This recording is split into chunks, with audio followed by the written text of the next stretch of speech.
How's it going, everybody? This is Keanu Yamamoto with the Coachers Podcast, in here with Coach Wendell Say, head coach for Aiea for 32 years, is now the assistant athletic director at Kamehameha Kapalama, and he's a graduate of Linfield College. Coach, thanks for coming on. It's a pleasure to have you. Please tell us about yourself, your progression, your family, your background, all that good stuff. Thank you, Keanu. It's great to be a part of this podcast. It's nice hooking up with you again. It's always good to talk story with you. Yeah. From the days when you were up at Oregon, seeing you at the Nike clinics. But yeah, I've been coaching for quite a while. Yeah, I graduated from Lelehua High School. Then I went on to Linfield College and learned a lot up there. Played football for 4 years. Linfield was a good experience for myself. After graduating, I came back, and one thing, I'm sure it was with you when you were at Linfield, but the bonds you build with the Hawaii students, we were real close.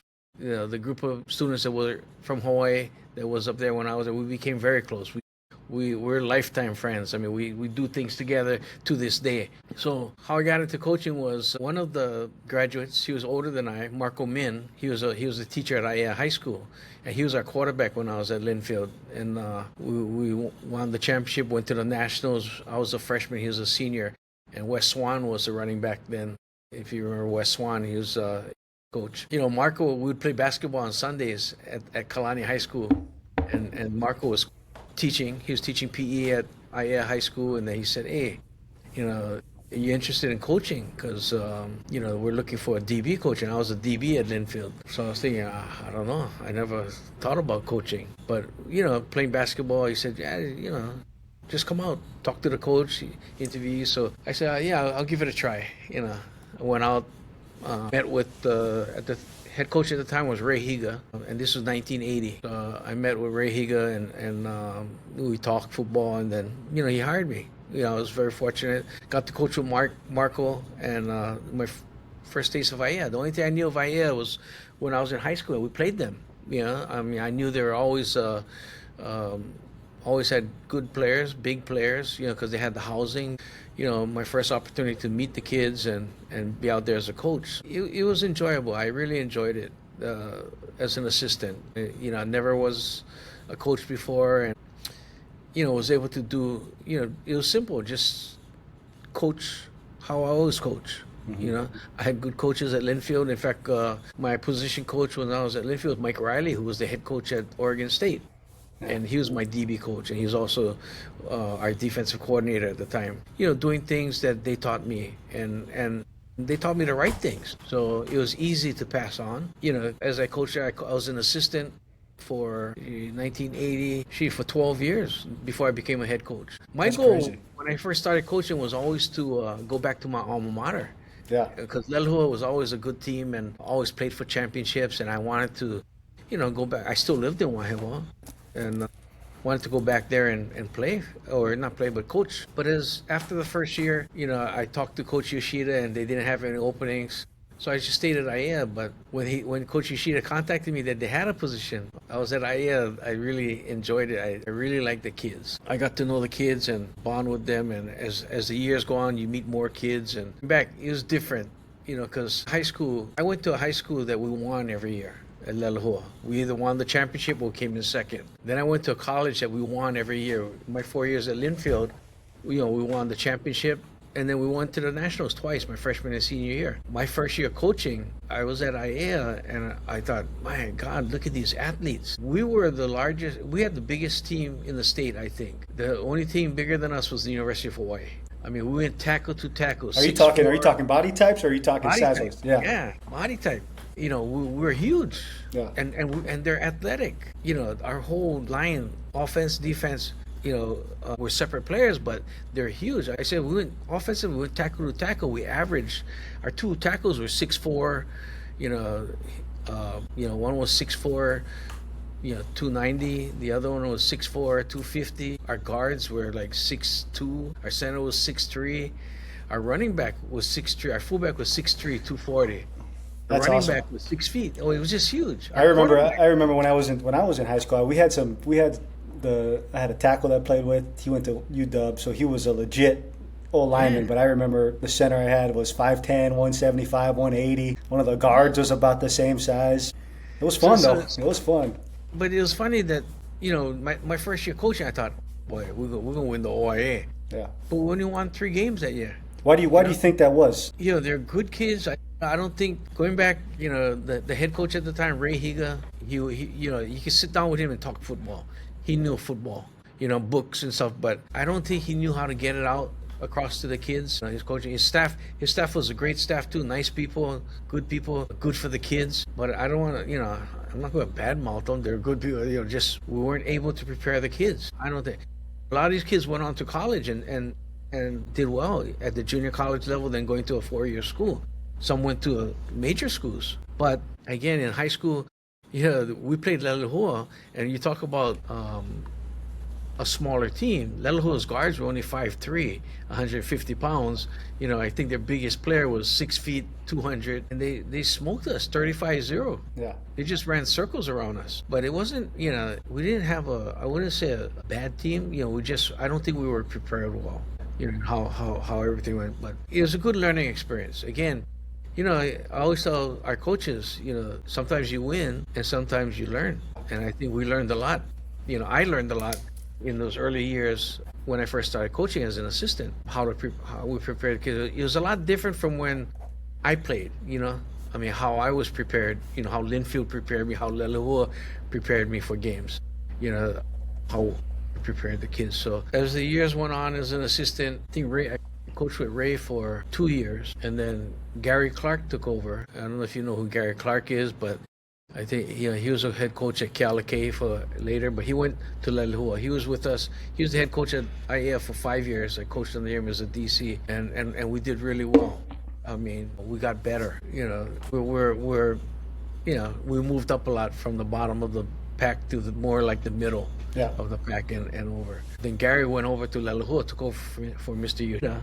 Then Glenn Tamiyoshi, who was an assistant coach also and a teacher at Aiea, took over. And, I thought we were pretty successful. We just didn't have the numbers, but we had some really good years. And after Glenn, in 92, after Glenn stepped away, I wasn't sure. I never dawned on me to put in for the head coach. Yeah.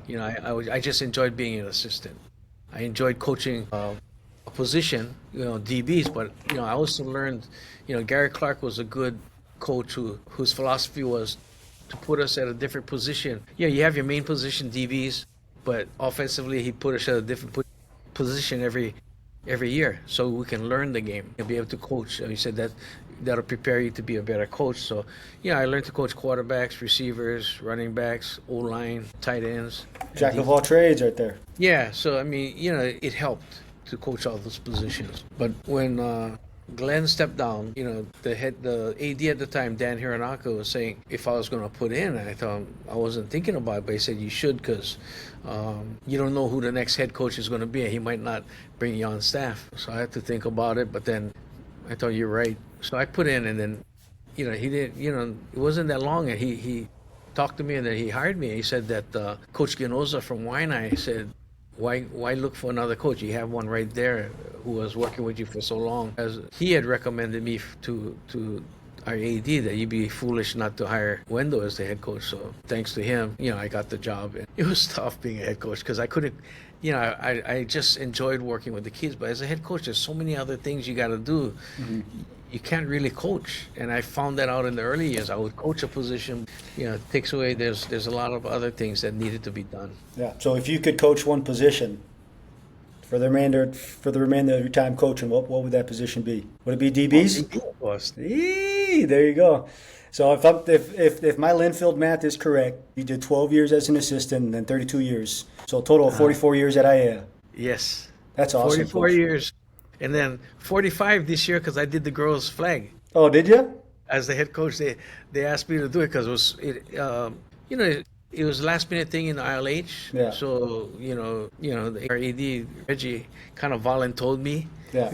He told me, hey, we got 3 head coaches at him, me, and Walter Young. He says, they're all coaching something else. So you could do flag football. We help you out. That's exciting. That's pretty cool. Yeah, How'd you like it? I try it out. So first time in the ILH, first time have a state tournament, and it was good. I enjoyed it. I mean, it's not much different as far as coaching, but the girls are different. Yeah. Girls, you know, they listen. I mean, they pretty much there, but they just don't know football that well. So, Yeah. I was trying to make it as simple as possible for them. So it turned out well. I mean, we won the ILH, so which is good. Went into the States. I think it was the quarterfinals. We quarterfinals we played Campbell. Yeah. And Campbell ended up winning, but we lost to Campbell in double overtime. That's cool. I think if we had beat them, we would have had a good chance to have won the States. Yeah, that's cool, Coach. We had a real good team. I'm glad that's up and coming and becoming more popular. I saw that on ESPN, and I thought that was cool. Yeah. So you talk about 45 years of coaching. At what year in those 45 years did you kind of settle in and you felt really comfortable about your operations, is about who you were as a coach and about, I guess, your philosophy? Well, the first year was, hey, I'm going to do it how I did a little bit of Coach Yoshida at Lelahua and a little bit of Coach Rutschman at Linfield. So we worked hard at practices. Our practices, we ran a lot. Nobody's going to be in better shape than we were, and that's from Coach Yoshida.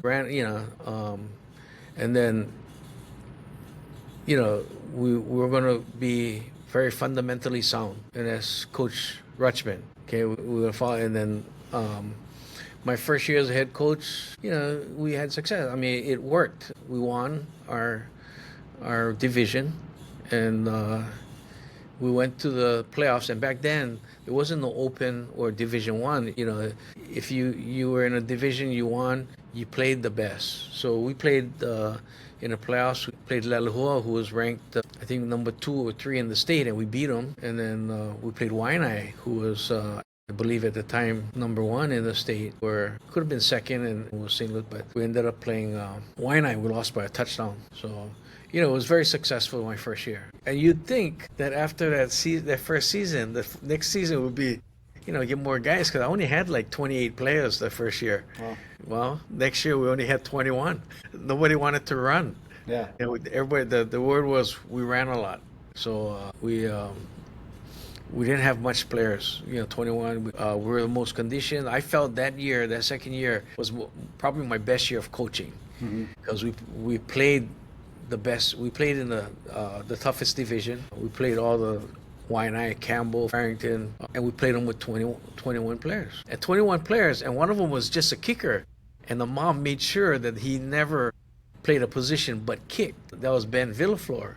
And he was a great kicker. He's also a great athlete. I remember one game against Farrington, our receiver got hurt, and I was looking around and we couldn't find nobody to put in. And Ben was standing by me, snuck by me, because he wanted to go. So I grabbed him and put him in. I thought, go at receiver. So he goes in, then he catches a 40-yard pass, and they mention his name on the loudspeaker. Mom was mad. After the game, man, she came storming to the locker room, called me out, said, "What are you doing? I told you, only kick. He could have got hurt." I go, "He caught a 40-yard pass." She goes, "I don't care. He could have got hurt." So it was different. I mean, that second year, like I said, was gratifying because we played well. I thought, every game, even if we lost most of our games, I think we won 3 games and lost the rest. Every game we were in. I think teams had to come from behind. Waianae was number 1 in the state that year, and they had to come from behind to beat us. So, it's good. I thought it was a good year. Everyone talks about depth, and you had literally no depth on that team with just 21 guys. Yeah, I mean, so the program grew. As after that, as the years went on, we'd get kids. At least 50 or 60 kids on the varsity. Yeah. Kids wanted to come out, so we started to have a lot of kids. We grew successfully. Aiea at the time was like 1,200 students. We'd get like 100, and 10% would be playing football. 120 kids would be playing JV and varsity. So it was successful, I thought. We were moving in the right direction. So and I stuck to the same values. We ran a lot. Kids got used to it. I mean, I thought running never hurt you. I never hurt anybody, it just made you better. So we constantly ran. Kids knew if you're gonna come and play football, you're gonna run. There was no give or take. It's just it's part of our program. Yeah. So and I attribute that to the coaches I had. You know, I mean, the mindset they put in me, and I think that made everybody, you know, I mean, made our players better. Yeah. What is the why behind coaching? What was your why? I mean, you've done it for a lot of years. You were loyal to one program for a lot of years. What was the why? The why, you know, I always ask myself that was, you know, I want kids to have the same type of coaches that I had. I mean, they're big influences in my life. Coach Ishida, Coach Rutschman, you know, very big influences in my life. And I think, you know, as I coach and I see the kids, you know, it became my why, because I think I could help them, mentor them more. I think a lot of these kids, especially at Aiea, because you know, one thing about Aiea when I first started, I didn't know that until I got, you know, talk to the kids, is over 50% of our kids came from single family homes. You know, Aiea is a transient place, and then it has a lot of public housing, you know, by Halava across from the stadium. So we had a lot of single parent families, kids from broken homes, but they were good kids and they needed structure and direction. And I felt that football, playing for our program, we could give them that. And it did, because our kids loved the structure. You know, some of the kids didn't want to go home. You know, who's to blame them? I mean, the housing. You know, kids. You know, coaching, you don't get paid monetarily. You know, I mean, what you get, that small stipend is not much, but you know, it pretty much, I give it back to the kids, because I'm always you know, in my younger years, especially before I got married, I'd take kids home and take them get a bite, because it's sad, because you know, some of the kids from the house, I see kids sitting outside and they tell me, "You're not going home to eat?" They go, "Coach, I guess 16 guys live in the house. You know, the food gonna be gone by the time I get home." I go, "Huh? 16?" They go, "Yeah." I go, "Oh," you know, and it was sad. So I would take them home and get a burger from Dino's or something, and you know, talk to the kids. I mean, there are some kids, I mean, just broke your heart. I mean, you know, I had this kid, I can still remember it. I can still see his face, you know. And Ray Higa was a very nice, you know, the first head coach.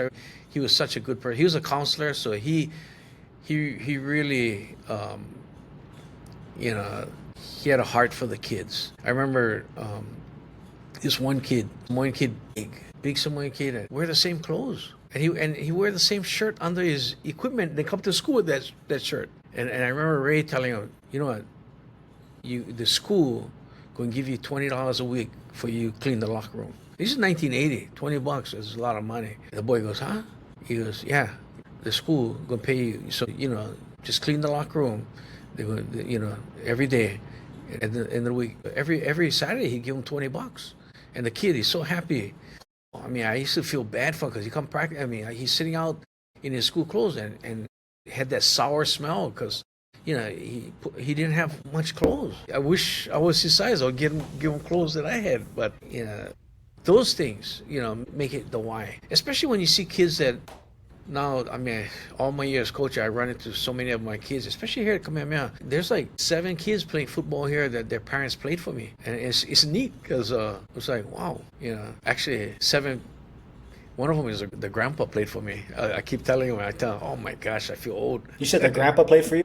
Yeah, so he's, and then, yeah, it's funny, because I didn't realize I was, you know, it's been that many years. It went by so fast, because some of these kids tell me, "Hey, my grandpa said he played for you." I go, "What's your grandpa's name?" I go, "Wong." I go, "Oh my gosh, he was our center." That's funny. So I thought, well, I'm glad he's playing. You're playing football. So it's you know, the why is you know, there were times I used to think that, you know, all these years coaching, 40 something years, you know, it's not just football season, it's all year, you know, the off season and stuff, all the hours put in. I told my wife, I wonder if I never coached, if I went to work part-time, you know, I'd probably be a millionaire or something. What would you be doing if you didn't coach? What would I be doing? I don't know. I have no idea. You know, I don't know. Probably, you know, I think about it. I think, what would I have done? Hard. I can't even think of it, because I've been coaching so much, so long. It was never a thought of what I would have done. Talk to me a little bit about just kind of your overall coaching philosophy, and maybe like a couple values that are really important to you, or something that you may have got from Coach Yoshida or Coach Rutschman that you still carried along with you as a head coach throughout Aiea. Philosophies, you know, yeah, it's not just, you know, Coach Ishida and Coach Rutschman. You know, the most impactful people in my life as coaches were those two. But the most impactful person in my life, like everybody else, was my dad. Yeah. You know, and my dad wasn't an athlete. My dad didn't play sports in high school. You know, he was a farmer, a farm boy. You know, worked on a taro farm on Kauai. So he instilled work ethics, I believe, into all of us. I mean, my brother, my sisters, you know, I think from a young age, we weren't rich. You know, that's why I could see eye to eye with the housing kids, because we weren't rich. But we had, you know, my dad provided. You know, I used to wonder why only my dad worked and my mom would stay home and be a housewife when we didn't have much. But it was important that for them, you know, my mom was home and my dad would work, even if it was 2 jobs. You know, that work ethic, you know, he instilled that in us. We worked on the farm on Kauai. I remember once she became, after kindergarten, once she was 6th grade, not 6th grade, but 6 years old, you know, we go to Kauai and work on the farm in the taro patch. We're old enough to work on the taro patch. So every summer, as soon as the last day of school ends, my dad would take us to the barbershop, shave our heads, go to Kauai and work on the farm the whole summer. But it wasn't just work; it was fun too. We work until lunchtime, and then we go to the beach. You know, Were you guys on the Hanalei side? Hanalei. We're from Hanalei. Yeah. So you know, was just, you know, was same thing. I mean, we get up early, eat, go on the farm, putaro. Then my grandma would blow her conch shell, and it's lunchtime. We go home, eat. Then we're free to do whatever. I mean, that went on for years. I don't know what is your favorite dish from Grandma? Because I mean, that's one thing I miss the most about home is just the food. My favorite dish from my grandma, she could make anything. I mean, and in those days, I mean, you know, she never used a stove. She had an outside house that she cooked on a wok. I mean, she cooked everything on a wok. She cooked the rice first, and she made the main dishes, and she could cook anything. And she grew her own vegetables. You know, I mean, was amazing. So, you know, shoot, I'm trying to think what was the best thing we ate, but we ate a lot of fish. We caught a lot of fish, so we ate a lot of fish. It was funny because when we come back from the beach, we can't have dinner until we go feed the pigs. So me and my cousins go around with the wagon, the little red wagon, and collect the slop from all the neighbors. You know, they would have that paint can, fill it up with slop. We collect it, go to the piggery, right next to the taro farm, and feed the pigs. So it was interesting. I mean, you know, we thought everybody worked that way. We grew up that way. So the work ethics. Then my dad, as I got to high school, not high school, but middle school, my dad's second job was working for the newspapers. You know, actually it was 6th grade that it started. So weekends, he would take me and my brother downtown, and we sell newspapers on the weekends from Friday night from 10 o'clock at night till 5 in the morning. Oh, I'm sorry, 12 at night on Fridays till 5 in the morning. Saturdays, then Saturday nights from 10 o'clock to Sunday morning at 6 o'clock on the street corners selling papers. And you know, it was good. I mean, you know, we learned good work ethics. But as I got older, when I became high school, Friday nights when I go, I would see our coaches, you know, coming back from the stadium, and they see me selling paper. They go, "What you doing?" Nothing. Hide my papers. So started to get embarrassed because I was older. So I told my dad, I'm not going to do this anymore. And he said, "Why? You're doing honest work." I told him, "Yeah, but, you know, playing football too, and then, you know, get games. You know, I thought I cannot work on the weekends." So he allowed me to play sports as long as, you know, if I had free time, you know, go out there. So after that, you know, then we worked in the pine fields. You know, so again, it wasn't easy work, but hey, you know, you worked. I mean, that's the funny thing. Kids nowadays, they don't want to work hard jobs. It's too hard, they quit. I mean, as a counselor at Aiea, I used to talk to kids, and they're making good money at Pro Ridge, doing, you know, working in the sales. You can go up like $17 to $20 an hour working at McDonald's. Yeah, and I thought, wow. I worked Pine Fields for $1.60, you know. Yeah. So I thought, you guys making good money. But they said not enough. So I thought, oh. But philosophy-wise, you know, was always to instill hard work into the kids, because that's how you're going to succeed, you know, to dedicate, you know, just, you know, nothing comes easy. You know, my philosophy with a kid, nothing comes easy. You got to work for it, you know, and even if things don't go your way, at least you know you worked hard. Philosophy, you know, that was always about hard work. If you work hard, you can never lose. Yeah. Never go wrong. If you could go back and give yourself some advice, your younger self some advice, what would that advice be? I think about it. I think, it's funny because there's so many different opportunities I could have had. And I think about it now. I think, oh my gosh, financially would be better. But Yeah. I don't think I would change anything. I enjoyed what I did. I think the relationships I built, not just with the players, but with my coaches and stuff. Because when I worked at, how's this? When I always, I don't know if you know Steve Greatwood. He was the O-line coach for Oregon. Oregon. I've heard the name. I've never met him personally. Well, Steve Greatwood was around my year. He was like a couple years younger than me, but I met him through one of my friends from Hawaii at Linfield, whose brother played at Oregon, and that's how I met Steve. But when I was at Linfield, I worked for Nike. Nike was just starting. It was That's pretty cool. Yeah, I was one of Nike's first employees in the printing and folding shirts. It was in McMinnville, inside a warehouse in McMinnville. Nice. They would give me a key. I could go in at nights and fold T-shirts because there are thousands of T-shirts, and my job was just to fold them and box them. So they pay me $5 for each box that I filled, and then they said I could take whatever misprints I wanted. There's a box. There are like thousands of shirts, misprints, and I could just take them. I'll give everybody the Nike shirts. If you knew me during my last 2 years of college when I was working for Nike, Christmas time you got a Nike T-shirt. So it was interesting. So Steve Greatwood would always tease me, tell him, "Bro, every time you come recruiting out here and see me, he goes, bro, imagine if you had stayed with Nike, bro. You'd be a millionaire right now." All their employees back then are all millionaires. I tell them, don't remind me. Yeah, because you would have some stock in there too. Especially you've been there for their so stock long. split, and Yeah. he said you had the ins. I told him, no, I didn't. I was just working at their warehouse, folding T-shirts. He goes, that was the start. So it's funny because Nike. I remember when Under Armour started, they sent out all these letters to coaches asking if you'd be interested in being a part of this new venture. And I was thinking, what the heck is that? Oh, that's another one. So if I could go back and tell myself, I thought maybe I should have stuck with Nike or be a part of Under Armour. Mm-hmm. Yeah, realistically, really, I'm happy with how things worked out.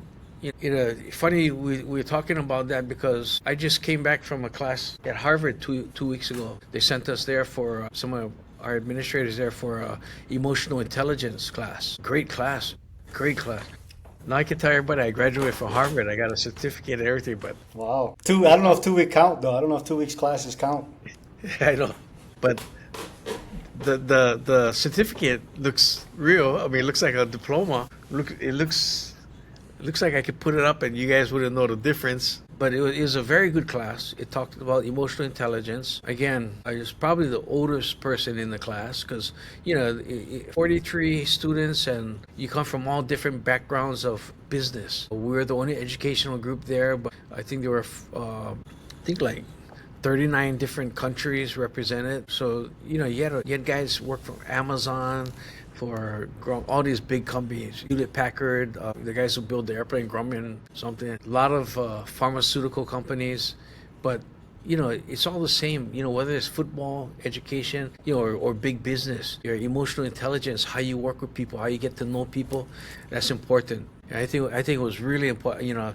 Eye-opening because a lot of times we broke ourselves into groups. We talked about things and.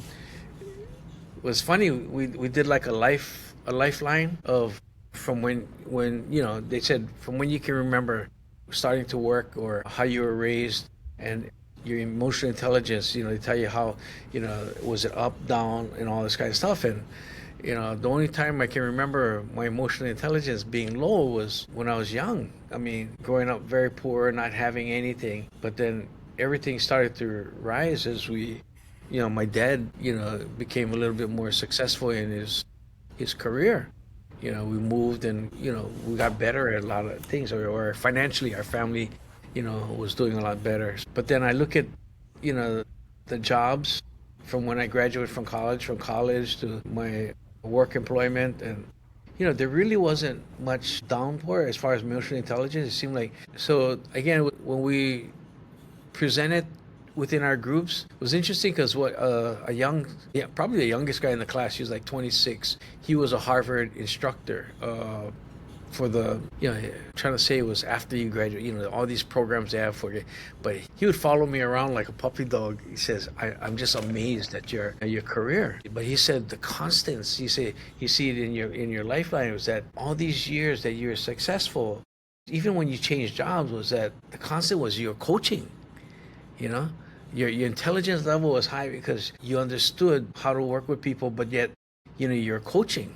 And he said, I think that was the biggest difference. He goes, man, I'm 26. I don't know what I want to do with my life yet. And, here you're at this stage. So it was interesting talking to him. But then the instructor said that the older you are, your emotional intelligence is a lot more higher because you're more mature. You've been through a lot. You can see a lot more. So that was interesting, that part. Coach, tell me a little bit about one of your favorite moments in coaching. Best moments? Of course, when you win a state championship was good, but like I said, that second year coaching I thought was one of my best years of coaching because we did a good job. My first year was very memorable because, we were successful, but I lost a player in the playoffs. He passed away tragically. We played, after Leleho, we played. Him and another player were at Zippy's getting dinner and, went back. I guess they're leaving Zippy's, going to their car, and got into an argument with an older, I think he was like 35, 38 years old, and he was a black belt in Taekwondo. And, they got into an argument. The guy roundhouse kicked him to the chest and stopped his heart instantly. He died right there. It was hard because, coming off a big win, like Leleho, and then getting a call at 5 a.m. that, this boy had died.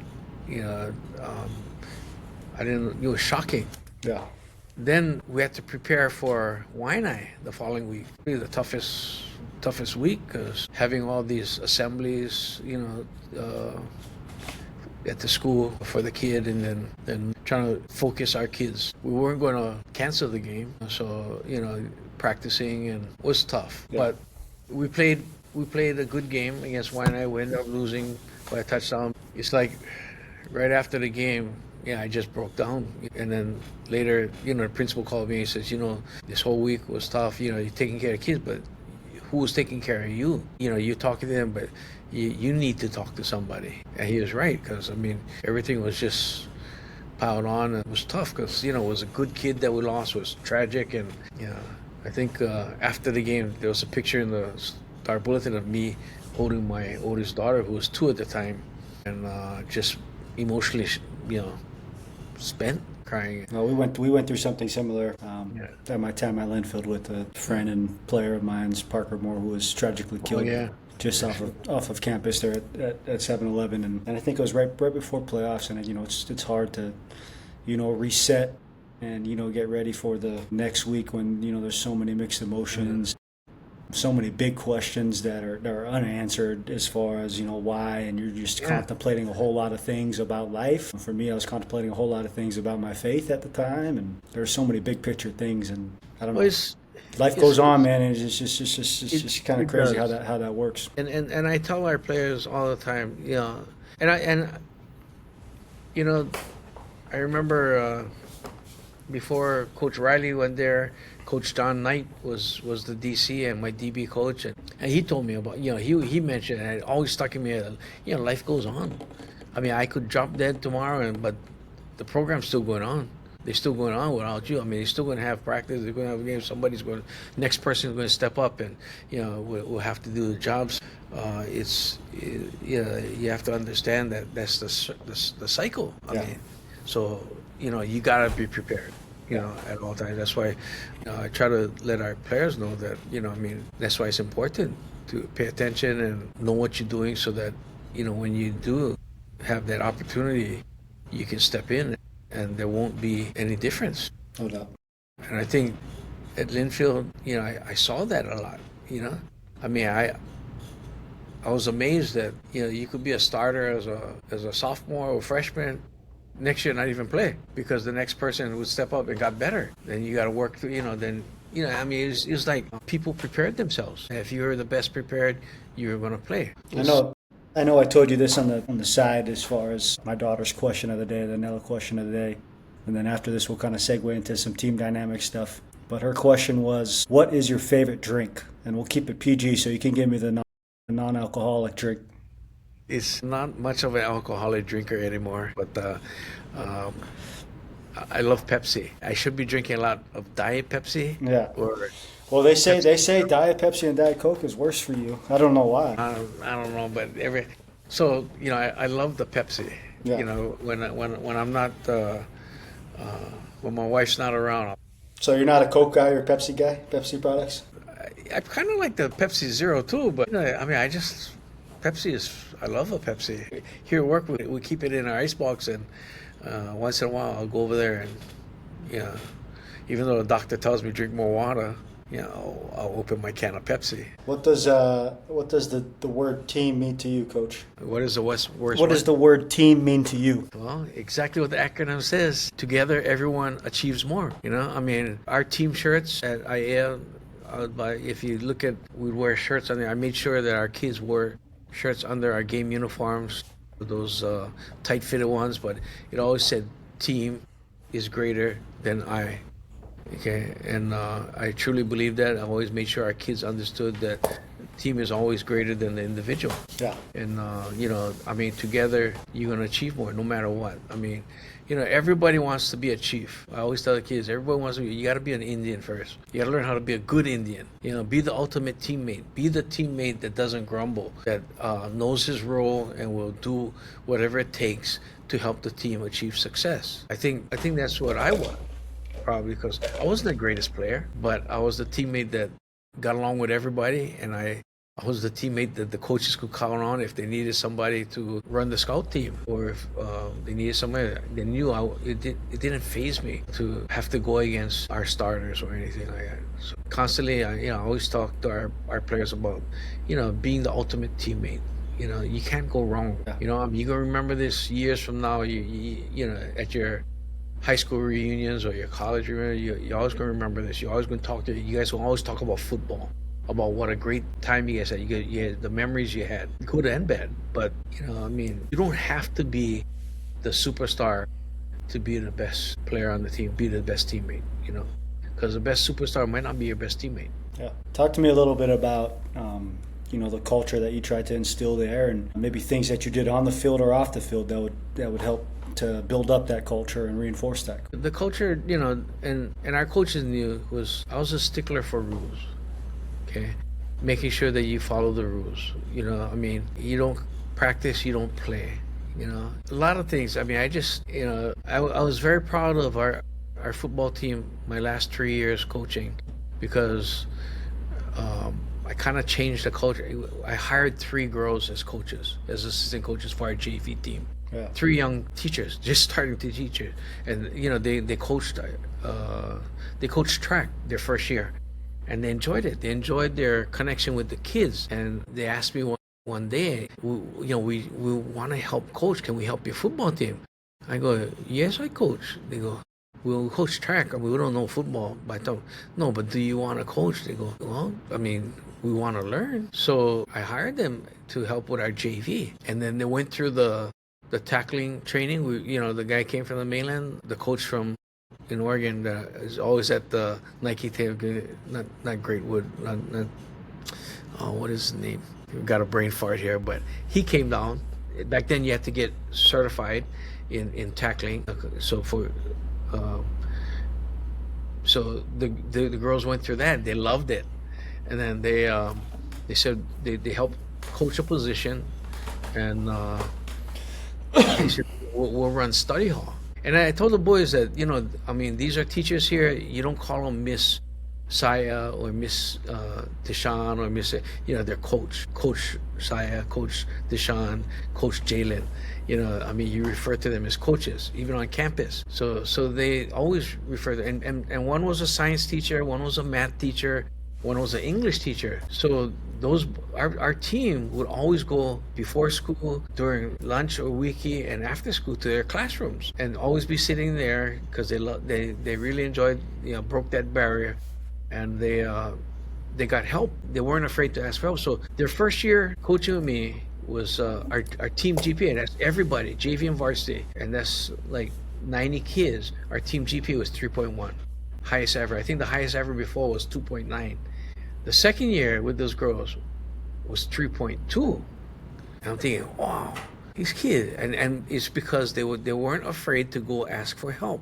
And my last year, was a 3.3, and I was just amazed. I was just so proud of the kids that their team GPA. I mean, nobody failed. Nobody failed. I mean, one knucklehead had there was nobody below a 2.0. The other kids brought up, the team GPA, everybody was a 3.3. Man, I was ready to tell, hey, come on, Iolana, we better than you guys were. But, no, I mean, that was so the culture was, academics, making sure that our kids academically, would do well, not just on the field, but in the school academics. That was one thing. Another big thing that I did in the culture, everybody, I mean, I'm not sure, you probably know, was in 2009, I started doing Coaching Boys into Men with our program. It's a program teaching our kids about character building and how to treat girls or how to treat women, how you want to be treated. So it's, it is a program that the State Department of Health had us start in 2009. We're one of 5 schools that was selected on a trial basis to run this program. Futures Without Violence in San Francisco started it, and we were selected by the Department of Health, to run it in Hawaii. So the 5 schools were Farrington, McKinley, and Collar Hill. And I was saying, why Collar Hill? I mean, why us? They came out, we all got housing. They go, why Collar Hill?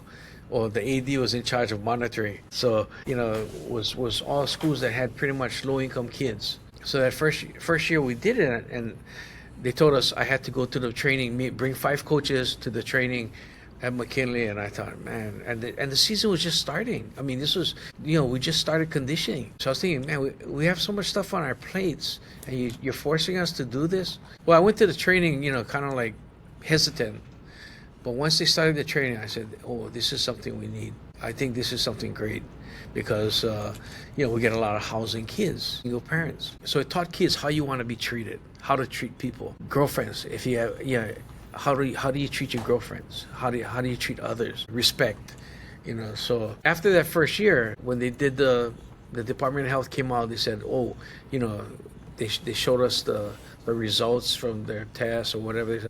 And was a big growth in Aiea on how our kids reacted to the program. Then the Department of Health stopped it.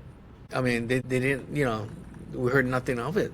But I continued. I just Xeroxed all the papers they gave me, and I kept doing it. Then 2 years later, a guy that I went to high school, he was older than me, he ran into me and he said, hey, you still coaching football? I go, yeah. He was because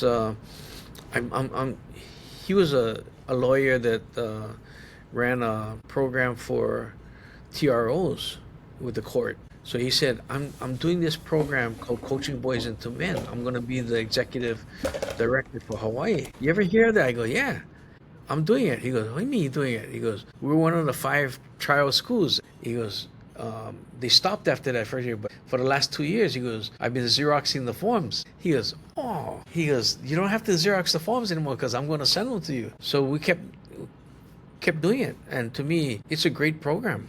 I brought it here to Kamehameha, and the kids love it. They're asking me, are we going to do it this year? When I left Aiea, the coach that took over, it was kind of like, when he took over for me, he said, man, he would call me every day.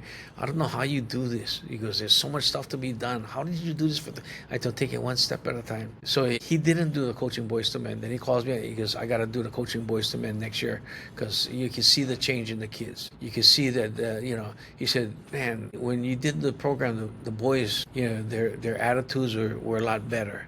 They respected each other a lot better. He was not doing it. They're not getting reminded every time about how to treat each other. He said, we got to go back to doing Coaching Boys to Men. So he's going to do it again. starting up this year again. But it's a program that we try to get in with every high school. And it's tough. I mean, if you were a head coach and someone came and told you, we got this program, you do it once a week, 15 minutes a day, would you do it? I mean, if it's going to help your program as far as character, how they look at things, it's simple. But a lot of coaches say, yeah, we've been doing, but they never do it. Yeah. I tell you, if you do it, you'll see the value and the changes in the kids, how they talk to each other, how they respect each other. Even Waianae, when Walter was there, he was doing it, and he said, he loved it when one kid would mess up in school. He said, hey, coaching boys to men, watch how you talk.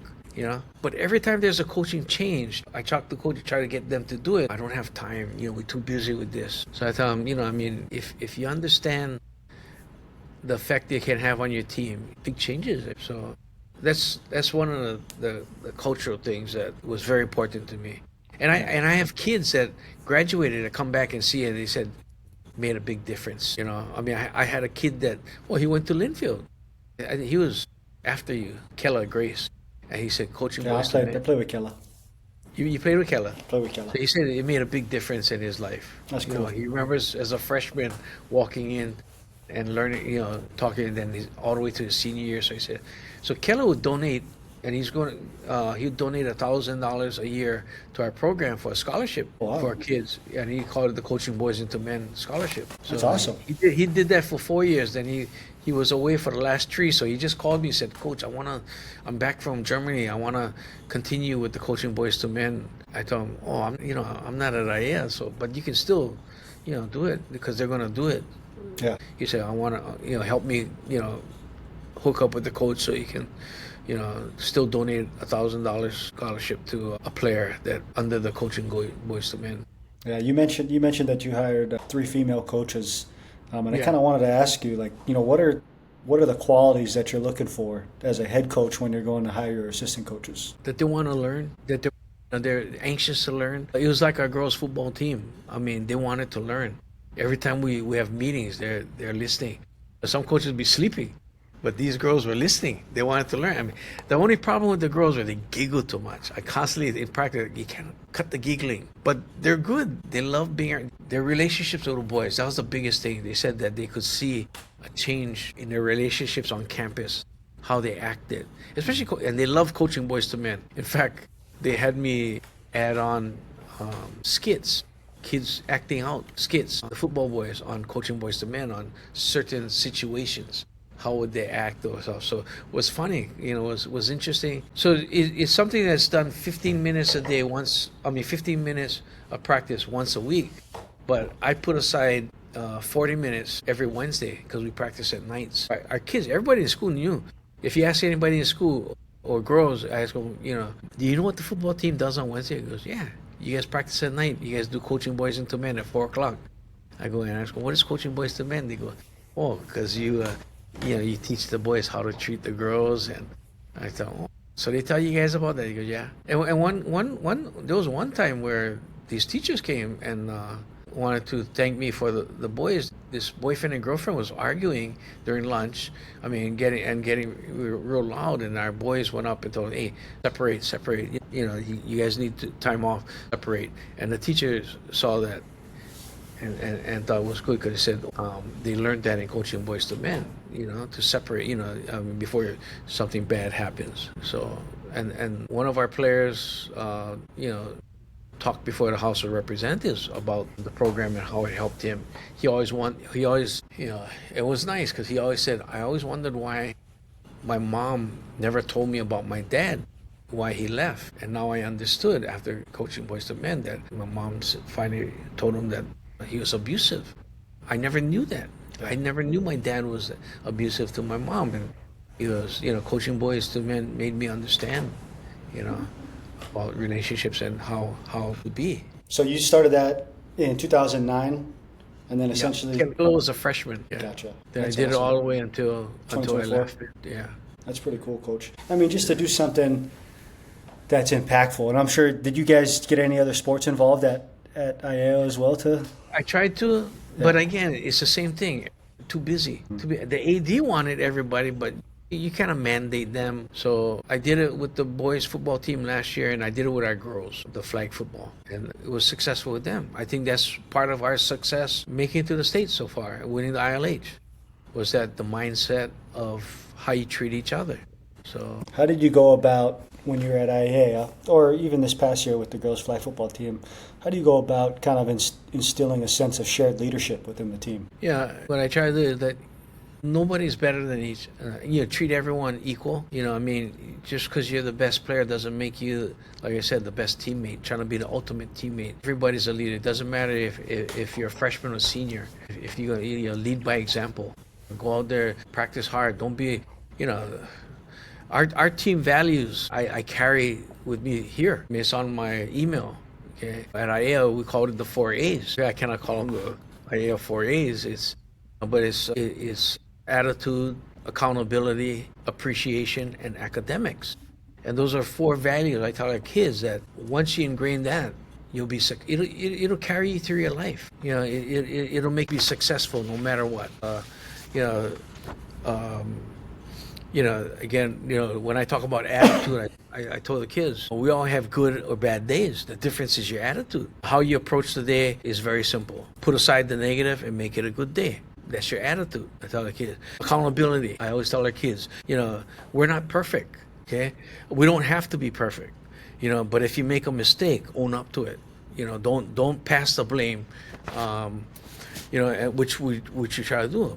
People are going to respect you more for it by being accountable. Then appreciation. And, as a father, a parent of a special needs child, my oldest daughter, I appreciate everything. I mean, I appreciate every single day we have her, because she's such a joy. If everybody looked at life how she did, she loves everyone. She doesn't hate anybody. She's always happy. If everybody like, we'd have no problems in this world. Appreciation. Look at the good things in everything. Appreciate the little things, just as much as you appreciate the big things. Okay, your outlook will be better.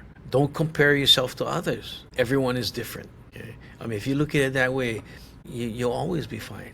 And then academics. Okay, I always tell our student athletes, continue to learn. Okay, as adults, learn their job. As students, you got to learn. So be a lifelong learner. Okay, do your best to learn as much as you can. And that's even myself now. I mean, I'm older, but I'm still learning. And I keep telling our coaches when I was there, and I don't know it all. As a coach, we still got to learn. That's why we go to clinics. You're either going to learn or you're going to relearn. I mean, once you think you know it all, it's time to get out.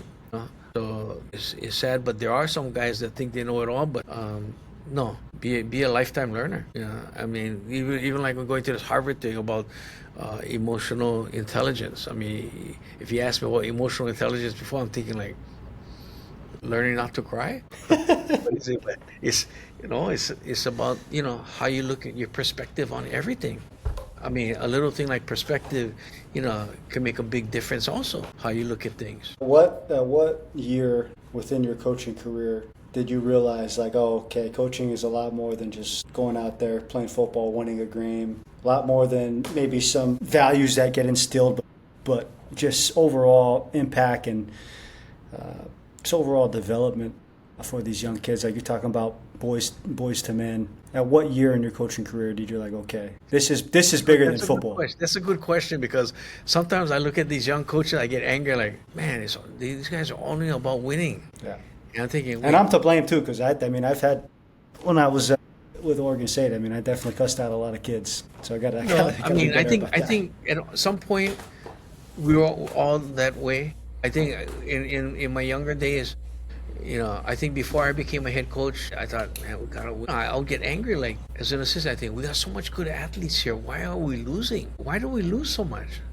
I think, it was hard for me, because coming from Lelehua and Linfield, where we hardly lost, I was at Aiea, where we hardly won. Then when I became head coach, then it became a lot better. But I think, I mean, I don't say my records were perfect. I had some losing years too, but a lot of it was because of trying to instill the things that I learned, which I thought would make us successful. The hard work, the discipline, fundamentals, being fundamentally sound. I'd like to say maybe 4 years, probably the second half of my career, is when it really started that, it's not all about winning. It's about, building better kids, having these kids be, productive members in society. That's what I want. I want to see our kids not just be successful out here, but, and the good part about coaching Boyz II Men in the early years, I remember when 2013 we played, when Mililani won the state tournament, we played them. They had Vi Malapiai, had all these kids from Aiea that were playing for them. They had four of our old linemen, and Vi Malapiai was from Aiea, and all these guys. And we played them, and they had to come from behind to win, and we shut down Vi. And after the game, Mililani was celebrating that they went undefeated. Our kids, what was really nice was that our kids started celebrating. They won a championship, but we got coaching Boys into Men. I mean, they're parading saying coaching Boys into Men. Coaching Boys into Men. So I thought that was kind of neat that year, and it sticks out because it was at Mililani and we lost and we shut down Vi. But then instead of being sad, our kids were happy, and we're shouting Boys to Men, Boys to Men. On that subject, if your team faces a tough loss or a setback, what's that conversation right after the game look like? What does Coach say? No pun intended there. What does Coach say after a loss like that? Losing is never easy, but I always tell kids it's a learning experience. Again, I go back to that. Sometimes you win, sometimes you learn, and you got to look at it as a learning experience. Because when you go back and look at film, there's some things that could have been done different, that could have changed the outcome. And those are the things, again, we don't make excuses, accountability. We own up and we get better. So again, it's trying to keep them positive that, and I tell you, it's not you. I mean, parents get angry or say, tell them blame me. I'm the coach. That's my job. Yeah. But, take it as a learning experience. Always take it as a learning experience. You talked about your 4 A's, and one of those A's being appreciation, and you mentioned your daughter, and you mentioned perspective. Did you ever have your daughter come around practices and games just so the boys could see how you interacted with your daughter? Because I think one of the best things, like, it's not what you say, right? It's how you're leading by example. My daughter grew up around all the kids that my daughter went to. We had a good special ed program that she came, and she was always around the field. From when she was young, she was always around the field, always around me. As she got older, she was always there. But as her seizures got worse, she couldn't. I mean, there were times she was at the locker room and she fell and had a seizure. And our kids, but it was a learning experience for them. They understood, what was going on, and they could see, and they really. The kids all love my daughter. They all love Sarah. You ask them that every time they see me, if kids play, they ask, how's Sarah? And I thought, she's doing fine. Tell Sarah I said hi. I go, yeah. But she was everybody's sister.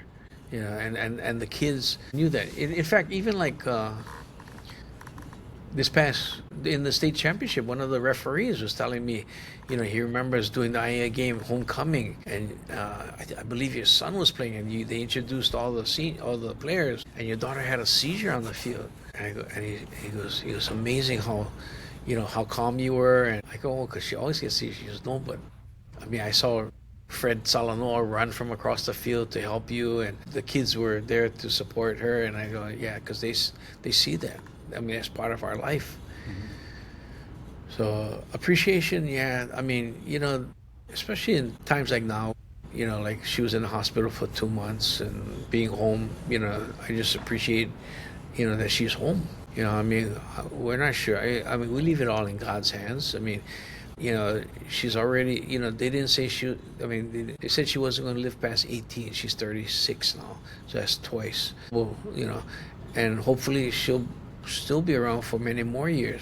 But if not, I mean, the joy that she's brought us, I mean, we appreciate that. I mean, me and my wife, we appreciate, I appreciate I appreciate my kids, my son and daughter. They love their sister. They're always there to help. Are there any other acronyms or quotes that you'd like to share with the good of the community? I liked what you said with your 4 A's. Is there any other things that that you live by, or any books that you would suggest reading? There's a lot of quotes. I mean, I wrote them down so I don't forget it. But one quote I'm always telling our kids is, when they make a mistake, be a pencil. Ooh. Erase your mistakes. Yep. And write a new future, write a new story. Be a pencil. I mean, we all make mistakes, but you can always erase them and write a new one. And then the other one, and I'm sure this one will resonate with you. Let me guess. Low input equals output. No, it's a quote by Bear Bryant. Okay. Okay, and my wife hates this. She hates it. I mean, I'm always saying it when I do a speech, but I told my wife, it's got to be said, and the quote is, there ought to be a special place in heaven for coaches' wives, because they put up with the most. I mean, my wife has been by my side for 39 years, all through football. Our second date was she came with me to Aiea to go scout. She must love you then. Huh? She must love you. That's why the coaches at the time said, we knew this was the one when she would go with you scouting. The other ones never go scouting. My wife would go to Aiea with her and the two kids at the time, to video games for us if we couldn't get coaches or people to go. How you can scout video. My wife would go. She'd go to different places and film for me with the kids. I mean, where you find? I mean, that's the coaches' wives, and and she said, I hate, I don't like you mentioning that. I go, why? It's true. There ought to be a special place in heaven for coaches' wives because you put up with so much. I mean, there were times that my wife stopped coming to games because of Sarah's seizures, but there were times that she was in the stands and she says, I can't believe the guys, they're yelling at you. I mean, they scream. She goes, I want to turn around and tell her, shut up. I thought, I hope you never. She goes, no. But she said, but they don't know how much time you spend with these kids and they're over here yelling at you. I thought, that's okay. Where do you get, I mean, when I met you, Coach, and kind of just followed your path throughout the years that I met you since I was at Linfield, I've always kind of viewed you as obviously very humble, very mature, wise. When did that humility kick in? Is that something that you kind of always had, or did that just come with the 44 years of coaching? I think again it comes from my dad. I mean, my dad was a very humble person, and he'd give you the shirt off his back. And my wife always says I'm a splitting image of my dad. You never brag about anything. You never show off about anything. And my dad was that way. He just worked, and what he had, he's just grateful for. And my dad was all about family. I mean, his thing was, I don't care if you're homeless, you can live at home because as long as I know you're safe, I'll be fine. But, to him, and I'm the same way. I tell my kids, it doesn't matter if you live at home forever, as long as I know you're safe. So, and from my coaches, I don't remember Coach Ishida ever bragging, about all his successes. Always work, get back to work. And then Coach Rutschman, I learned so much, from Coach Rutschman. I mean, and to this day, I mean, I always tell kids, don't forget your please and thank yous. Don't forget your please and thank yous. If somebody, if you want something, say please. If they give you something, say thank you. Say plain and simple. I mean, two words that. I mean, when I talk to our boys, coaching Boyz to Men, I tell them, take the time when you go to weekend, go to Pro Ridge and watch how many people actually hold the door open for people. Yeah, it's going to surprise you. And our kids go, some guys, they don't care. They open the door, they walk through, and let the door close on the grandma behind or something. And I go, yeah, exactly. You guys are young and strong. You guys lifting 200 pounds. What is so hard about holding open a door for a few seconds more for somebody to walk through? You're not in a rush. So these are, simple things. I think, say, attitude is a little thing that makes a big difference, Yeah, attitude is everything. And another thing I always did with the kids was, service over self. Teaching our kids, service over self. We live in a world of takers. We got to give back. We got to learn to give back. And that's why we did. Yeah, we did a lot of community service. Every chance I had, if people asked for help, we'd go out and help. We did the Greater Lower Run, the cancer walks. We helped out with all these things because I thought it was important. And people tell me, and why we wear pink uniforms during October. And I told them, because every single one of us had someone, personal connection who was hit by cancer. So it's our give back, it's, appreciation that, you guys are healthy, play this for someone. So October, we had those pink jerseys. I don't know if you used to see, we had pink jerseys, pink uniforms that we wore always during the month of Breast October. Cancer Awareness Month. Yeah. And one year, my last year, we had, the guy Billy Tees, the guy who does the shirts for all the state tournaments from California. Billy Tees, good friend, his daughter missed her whole junior year of high school because she had cancer. She was in treatment. She couldn't, went through the whole thing, bullet head, everything. So our football team during October would send a video after every game wearing their pink uniforms and the kids holding signs, encouraging her, to, be strong and all that. I thought it was good of our kids to take the time and do it. They wanted, to do that. So then her senior year, she was able to go back to school, and she sent our team a video of her leading the football team out in the first game carrying a flag, which was kind of neat. Our kids enjoyed it. They thought it was awesome. And she came down on a trip, but we weren't in school, but she wanted to, say thank you, for that, because it really helped her. Yeah. Not being able to go to school one whole year, the kids sending the videos. And the best part was we won every game that year. It was always positive videos. Yeah, that's cool, Coach. That's awesome. Is there any final advice on coaching, teaching, leadership that you'd like to share with us? Past my bedtime already up here.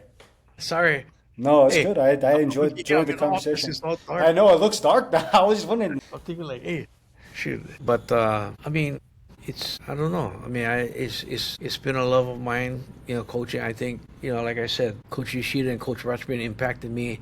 I just wanted our players to have the same type of coaches that would impact. I just hope that I could make an impact on my players the same way Coach Yoshida and Coach Rutschman impacted me. And if I did, then great. Yeah. If not, But I think the majority of our players, it seems like they appreciated playing for me. When I see them, they always, come hi. And I try to think how many kids I coached through the years. And it's kind of like, it's been a lot. It's a lot of years, Coach. And there's no doubt that you've impacted people. You've impacted me from a distance. And I'm not just saying that. Obviously having a coach from Hawaii that went to Linfield. I think it was always that connection that always kind of drew me close to you, and I'm glad that you hopped on this podcast with me and got to instill some wisdom and tell your story, because I do think that's very important, Coach. So I appreciate your time and I appreciate your insights. I appreciate you inviting me on, and it's been an honor. And hopefully young coaches can learn and continue the trend. To do good. Again, service over self. Teach these others to. Be a good mentor to the other players. Awesome, Coach.